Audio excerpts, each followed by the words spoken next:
prior to the Reagan Revolution, what the average person in America wanted actually got translated into legislation, which is why, you know, in the 60s and 70s, we got Medicare and Medicaid and food stamps and housing support and all kinds of stuff. I mean, all kinds of great stuff.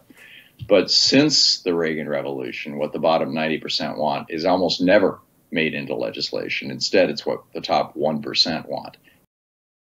When he talks about how, well, we've got a lot of policies done in the 60s and 70s that were so great for the average person, I somewhat disagree. The 1965 Hart-Celler Act, the affirmative action, I don't think these were policies that necessarily benefited the average person. Large corporations, by the way, wanted the welfare state. They wanted the double standards, which of course meant that corporations didn't have to pay benefits, so they can rely on Medicaid. It spurred the growth of single-parent households, mass immigration. He's not telling you this. And of course, if you question that somehow, well, you are deemed a racist. And Thom Hartmann has bought the social justice warrior crowd, the anti-white male propaganda for a long period of time. And he has attacked the president many, many times, just constantly attacking the Republicans as fascists and all that. But all those talking points benefits the elites. And that's the definition of oligarchy. We are not a functioning democracy right now. We are an early stage oligarchy. And the big danger is that oligarchies are unstable because people are really upset about the fact that they don't get what they want. And so either they flip back to democracy, which happens a small percentage of the time, or they turn into full-blown police states, which is what has happened in Russia and in Hungary and is in the process of happening in the Philippines and in Brazil. And, you know, we've seen all around the world. Change laws. How easy is it to change a law in New York State? I don't know. But when you're the largest employer and the largest taxpayer in the state of Nevada, we can get laws changed pretty quickly. And we regularly do it. So we're at a real turning point right now. Yeah, I think that's extraordinarily well put. And it's sort of the dynamic that you're pointing to really makes a joke of what President Obama used to always say, don't boo, vote. Well, people feel like they voted and they're still not getting the things that they thought that they were ultimately voting for. So what did you learn from the history about how these brushes with oligarchy ultimately come to a close? Well, Monopoly, my last book that we talked about, is the concentration of economic power in the marketplace, right, with big corporate actors. Oligarchy is the concentration of political power in the political marketplace, as it were, by a small number of typically very wealthy actors, and that's where we're at.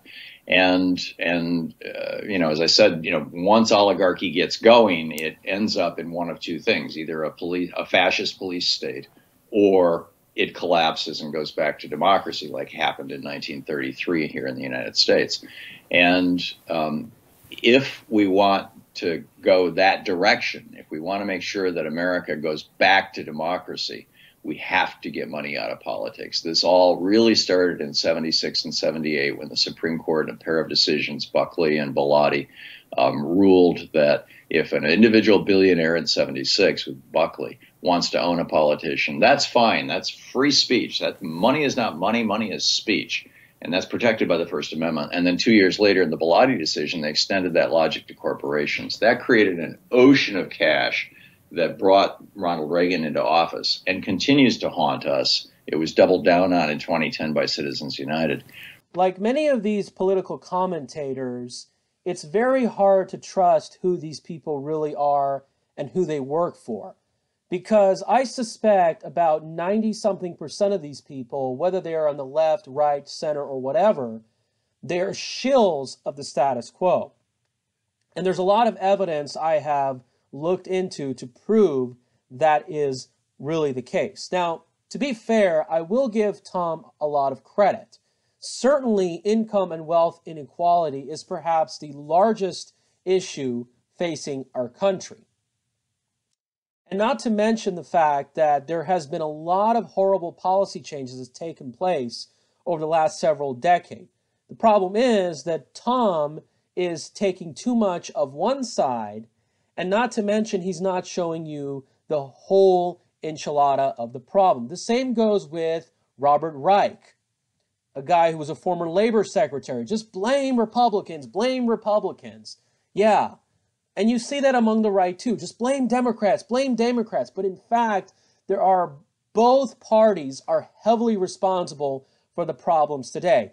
Now, here's what I will agree with Thom, is that libertarianism is not the alternative movement either, okay? You just have to think independently, but the fact of the matter is Thom Hartmann is not doing enough to really expose the ugliness of the Democratic Party, and they're heavily responsible for the problems that we have today. They're responsible for the trade deals, the military-industrial complex, not to mention Democrats are responsible for a lot of other problems that exacerbated inequality that Republicans have been very critical. He doesn't tell you that. He doesn't tell you how a lot of businesses, particularly compact-sized companies, are being regulated to death. It's not just deregulation of large corporations. In this video, he didn't talk about union decline or hijacking, which he has talked about before. I'll give him credit on that. But he doesn't also talk about the problem of public employee unions, how they have bankrupted and overinflated budgets of many states, particularly blue states. He doesn't talk about how immigration has exacerbated the income inequality. Why do they lobby for it? And not to mention how they play the race and social justice card to get votes, to pander. This is the thing. And worst of all, Thom Hartmann, nevertheless, he has bought into this political correctness, double standard. He hasn't exposed the affirmative action that has benefited the large corporations, the elites who fund mainly organizations like Raza, the Southern Poverty Law Center, Black Lives Matter, etc. He doesn't also talk about the decline of the family, how genders have been destroyed.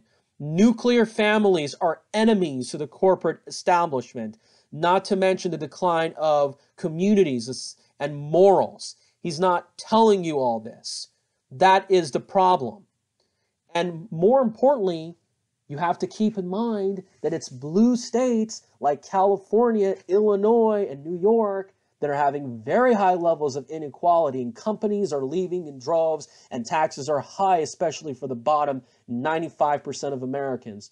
Why isn't he talking about this? Why doesn't he have the balls to go after heavily, not just a little bit, of the Clintons, the Obamas, the Schumers, the Pelosi's of the world? And do you really think Biden is going to get jack done considering his record? I doubt it. This guy is a sellout. In fact, Chris Hedges admitted that Wall Street preferred Biden over Donald Trump. But they also preferred Trump over Bernie Sanders. And the problem with Bernie Sanders is that he pandered. He played the social justice, pro-mass immigration card, despite that he said that, well, open borders is the Koch brothers' tool. And of course, they don't go after Soros or Bloomberg or Steyer, do they? No, they're so one-sided. And Bernie Sanders kissed so much butt of the Democratic Party. They're weak. That's their problem. They're too partisan. And you think it's better in Nevada, where you have Steve Sisolak and Jim Murren and the hijacked Culinary Union running the show? He's not telling you this. That's the problem. Democrat policies are not necessarily a whole lot better when it comes to inequality. Why isn't Thom Hartmann telling you that many of the left-wing talking points of climate change and COVID have or currently are benefiting the large corporations, the large elites? Is he telling you this? No, that's the problem. To be fair, Thom does do a pretty good job exposing Wall Street, the corporate structure, the oligarchy. Certainly, I will agree that the Hannitys, the Levins, all these right-wingers, libertarians, or even perhaps the social justice media personnel like Rachel Maddow and MSNBC don't talk about, as well as CNN, okay? Because these are not true progressive outlets either. But nevertheless, the problem is that people, 80% of the folks who are involved in politics, don't truly understand who is going on. H.R. 1, the first piece of legislation that Pelosi's trying to get out of the House and that they want to put in the Senate, will actually go a long way toward fixing that and restoring democracy in America. The problem is it can't be passed by reconciliation. So we've got people like Joe Manchin and Kyrsten Sinema, Democrats who are going along with the Republicans on the filibuster, saying, we want to basically keep the Senate captive to the Republicans and their oligarchs, and that's a very dangerous thing right now. Mm. Thom, do you think that would ultimately be sufficient if you were able to, through H.R. 1 or even, more radically through a constitutional amendment, get the money out of politics? Would that be sufficient at this point? Because you have a class of political elites who, number one, are, extraordinarily wealthy, very little class diversity at the federal level or even at the state and local level. Class diversity hasn't changed over the past several decades. And you also have a dynamic where people are legislating with their post-legislative careers in mind. So even if there isn't a payoff in terms of the campaign contributions and the cocktail hours and everything now, there's an expected payoff. Just look at what Paul Ryan is up to today. Just look at what John Boehner is up to today, et cetera, once they leave office. So do you think that would ultimately be enough and be sufficient to start to return democracy to the country? Well, H.R. 1 is still being hammered out, but in the earlier version that was passed by the House a couple of years ago that the Republicans refused to even allow a hearing in the Senate on, there was a provision that stopped that revolving door. Trump talked about it, but he repealed it on the last day of his presidency. Yes, and that's another dimension of money in politics. Right now, politics dances to the tune of money. And of course, money is controlled in this country by the oligarchs. We have to get politics back in the hands of the average person. And we actually saw that at one point. We used to celebrate, average wealth. Richard Nixon, when he lost to John Kennedy in this famous Checkers speech and said, "You don't have me to kick around anymore," he talked about how his wife has a cloth coat rather than a fur coat because they're just a middle-class family. The dog was a gift from somebody. Most politicians at that point in time, when we had a 91% top tax rate, the oligarchs were in a bottle. The average CEO only took 30 times what their employee took. It was illegal for corporations to buy back their stock or compensate their executive with stocks. So corporations weren't, mass producing billionaires and multimillionaires. Back then, we had, people getting what they want out of the legislative process, as I mentioned earlier.